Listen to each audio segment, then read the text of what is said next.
Hello, family. I just wanted to pop in before we play today's episode. Today is actually going to be the most played episode of 2022, and it's called Here's Why Your To-Do List Doesn't Work and How to Fix It. How fitting is it before we go into this new year that this would be the most played episode? So I hope you guys take notes and I hope you enjoy it. You're listening to Happy New Year, family, and welcome back to another episode of the Organize My Thoughts podcast. This week, we're going to be talking about why your to-do list isn't working. I am super excited for this episode because I believe that stewarding your time, stewarding your thoughts, and just making things organized in your life is a great way to help make sense of all the different things that are going on in your head, make sense of your thoughts. It just makes your life a lot easier when you have a reference point for what you have to do on a monthly, weekly, and day-to-day basis. And so productivity is my jam, organization is my jam, and I am excited to help you unpack why your to-do list isn't working and how you can make one that will be effective and help you to get more done. So to get started, I want to review some statistics with you guys that I found online surrounding to-do lists, and they're pretty surprising actually. The first one says 41% of to-do items are never completed. The second one says 50% of completed to-do items are done within a day.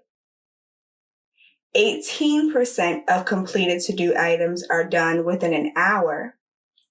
And 10% of completed to-do items are done within a minute. Now, I want you to keep those statistics in mind as we continue throughout the episode because, again, I'm going to be pointing out some reasons why your to-do list isn't working, and I'm going to be referencing back to these statistics. So one of the first reasons why your to-do list probably isn't working is because you haven't written it down. Now, I know that may sound like it's backwards or something like that, but honestly, you would be so surprised how many people I talk to that have what I call a mental checklist. They have everything in their brains and they go about their day just trying to remember what it is they said that they were going to do. I cannot tell you how ineffective this is. In previous episodes, we've talked about how you have about 6,000 thoughts per day. Now, I do believe that's on the lower end, especially if you struggle with anxiety or you're a creative or just an entrepreneur in general, because we are always thinking of new ideas. And so, like I said, I believe it's way more than 6,000 a day. But with that being said, with all of those thoughts in our head already, and then trying to keep a mental record of all the things that we have to do on a day-to-day basis, it's almost impossible. You're bound to forget something. And then because it's not written down, you're more likely to be open to distractions. If you're someone who identifies as having a mental to-do list for your day-to-day activities, then you probably experience one or more of the following things: scattered thoughts, constantly adding things, forgetting things, getting easily distracted by phone, family, etc., switching in between tasks or multitasking, and more than likely self-defeating thoughts at the end of the day because you haven't accomplished what you intended to. And these things can be multiplied if you have additional priorities like a family, if you have kids. You already have so much going on in your life. It's nearly impossible for you to be productive by only having a mental to-do list. It doesn't matter what your priorities are. You have to write them down if you want to actually accomplish them. Statistics say that you are 42% more likely to achieve your goals if you write them down. This doesn't just apply to New Year goals. A to-do list is essentially a micro list of your daily goals that you want to accomplish, and you should treat it like that. The excitement that you get for planning out your New Year's goals, that can translate over into your to-do list, and it doesn't have to be long for it to be efficient and effective. So if you're not already writing your to-do list down, I highly recommend that you try doing this. It doesn't have to be a long, complicated list, but just make sure that it's short, it's effective, and it's focused. The second reason why your to-do list isn't working is because you have too many items on your list. We've all been there before. We've all made overly ambitious to-do lists. This is for those who have been writing it down, or even the ones who have had it, a mental to-do list. You have been putting way too many things on there and you can't focus.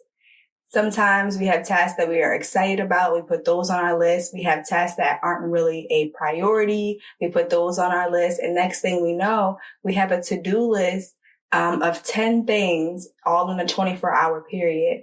And what happens is when we don't accomplish those things, we tend to beat ourselves up and feel like we didn't accomplish anything throughout the day. Your morale tends to be lower, confidence tends to be lower, and then you carry that over into the next day, which makes your next day stressful because now you're like, okay, I have to complete today's task and yesterday's task and any task that I, need to do from previous days. And that's not a way that you want to start your day. You want to make sure that when you're creating your list, you're keeping them to about, I would say, between 1 to 3 tasks, depending on the level of difficulty.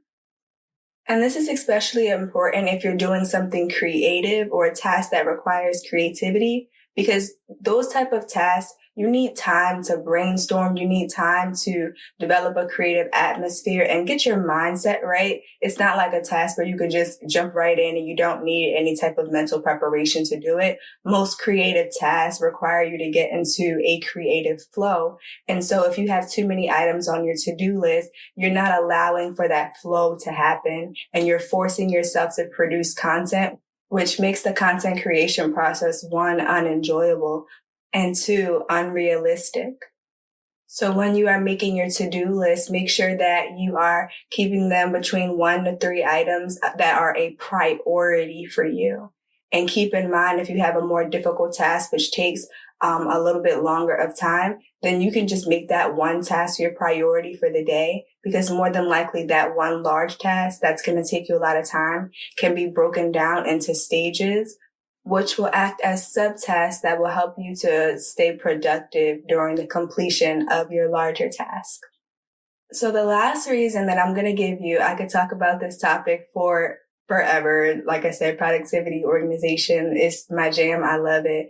But the last reason why your to-do list isn't working is because you haven't added a time limit for each task. I cannot tell you how many times people make lists and don't account for the amount of time that it takes to do something. And then it's only when they really get into the task that they realize that they've bitten off more than they can chew, and they just haven't delegated that time properly. So when you are thinking about your overarching to-do list, which is what I like to call a master to-do, and that encompasses everything that you have to do in each area of your life, you have to just jot down, okay, I'm looking at this task. This is going to take me about 5 minutes. This task is going to take me about an hour. This task may take me about 6 hours. When you're looking at all of those things, just start to write down about how long it's going to take you and take that into account for what days you put that on your to-do list.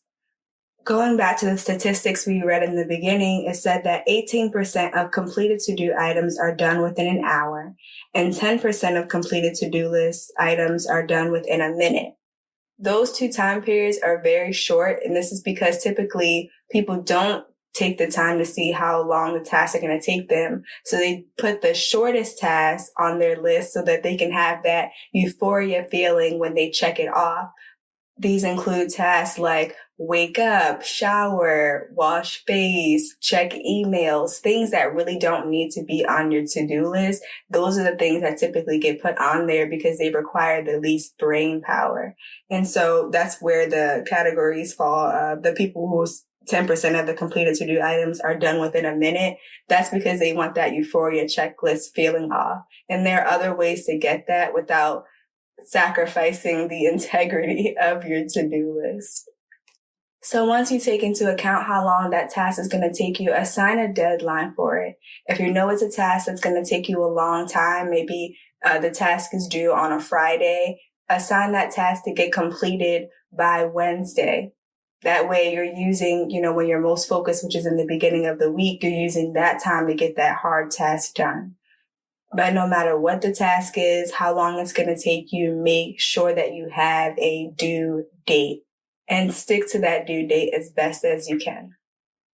So as we come to the close of the episode, I'm just going to summarize the 3 reasons why your to-do list isn't working. 1, you haven't written it down, so you have been a mental to-do list keeper, and you are no longer going to do that because it is ineffective and not productive for you to get things done. Instead, you're going to write your to-do list down. It doesn't have to be fancy. It doesn't have to be cute. I mean, it absolutely can be. I am a avid spender on planners that are just gorgeous because why not? But yeah, just keep it simple. Make sure that it's easy to read and it works for you. If you need accountability and making sure that you do your to-do list daily, create one and tag us on Instagram so that we can cheer you on. This is a big deal. You're moving from your mind to paper, and while it feels like a small transition, it's going to make a big difference. So tag us in your to-do list on Instagram at _organizemythoughts. And again, make sure that when you're creating your to-do list that you're not putting too many items on there that are not a priority. Try to keep your list between 1 to 3 items a day, depending on the difficulty and the time that it will take you to complete them. And then make sure that you're adding a deadline for each task. So this wraps up another episode of the Organize My Thoughts podcast. If you found this episode helpful, please text the link to a friend who you know needs it. Don't forget to tag us in your to-do list at _organizemythoughts. And I will talk to you guys on the next episode.